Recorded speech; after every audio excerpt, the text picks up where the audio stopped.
ইরানকে পুরোপুরি ফাঁসানো হয়েছে এই কথাটা আমি কেন বলছি সেটা বুঝতে হলে ভিডিওটা শেষ পর্যন্ত দেখতে হবে। প্রতিটা কাহিনীর মতো এই কাহিনীরও শুরুয়াত হয়েছিল বন্ধুত্ব দিয়েই, ইরান আর ইউএসের বন্ধুত্ব।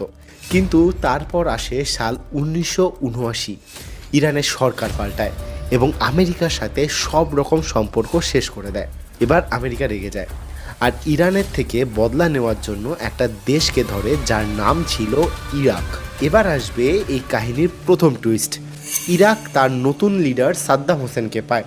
এবার আশ্চর্যের বিষয় হলো সাদ্দাম হোসেন ছিলেন সুন্নি আর ইরাকের 65% পপুলেশন ছিল শিয়া মুসলিমের। কিন্তু ইউএসের তাতে কি যায় আসে? ইউএসের তো শুধু তার স্বার্থ সিদ্ধি হলেই হতো। আর তাই ইউএসএ সাদ্দাম হোসেনকে সব রকমের হাতিয়ার, সব রকমের ওয়েপেন্স দেওয়া চালু করে দেয়। কিন্তু এত ওয়েপেন্স দেওয়ার কারণ কি ছিল? কারণ ছিল যাতে সাদ্দাম হোসেন ইরানের ওপর হামলা করতে পারে। আর এরপরেই চালু হয় ইরান ইরাক যুদ্ধ 1980 থেকে 1988 সাল পর্যন্ত। এবার আশ্চর্যের বিষয় হলো এই যুদ্ধে কেউই জয়ী হয় না। এদিকে সাদ্দাম হোসেন একজন সুন্নি লিডার হয়ে এত শক্তিশালী হয়ে উঠেছিল যে ইউএসএ টেনশনে পড়ে যায়। যদি তাদের বন্ধু সৌদি আরবেতে রেগে যায় তাহলে এবার ইউএসএর কাছে একটাই অপশন ছিল, সাদ্দাম হোসেনকে সরিয়ে ফেলা। এবার আসে এই কাহিনীর দ্বিতীয় টুইস্ট। ইরান এটা বুঝে গেছিল যে ইউএসএ তাদের শান্তিতে থাকতে দেবে না আর যে কোনো মূল্যে ইরানকে তার নিউক্লিয়ার ওয়েপেন তৈরি করতে হবে। তো এবার তারা কন্ট্যাক্ট করে একটি লোককে। এই যে ছবিতে আপনারা যাকে দেখছেন এনার নাম হলো আব্দুল কাদের।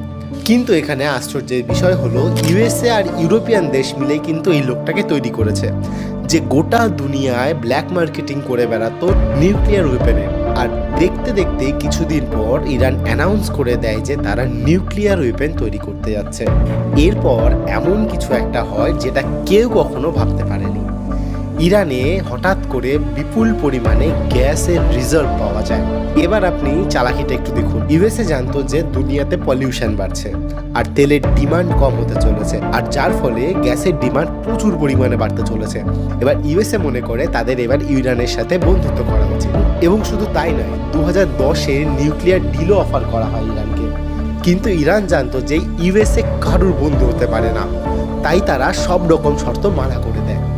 কিন্তু এবার ভাবুন, ইউএসএ নিজে বলছে ইরান বিনা এগ্রিমেন্টে নিউক্লিয়ার ওয়েপেন তৈরি করছিল। তাহলে সেই একই রকমভাবে ইসরায়েলও তো তার নিউক্লিয়ার ওয়েপেন তৈরি করেছে। কিন্তু ইসরায়েলের থেকে গোটা পৃথিবীর কোনো বিপদ নেই, কিন্তু ইরানের থেকে আছে। কেন? কারণ সে ইউএসএর কোনো কথা শোনে না। কিন্তু এই বিষয় নিয়ে কেউ কোনো কথা বলবে না, কারণ আজকের পৃথিবীতে যে শক্তিশালী সেই সঠিক।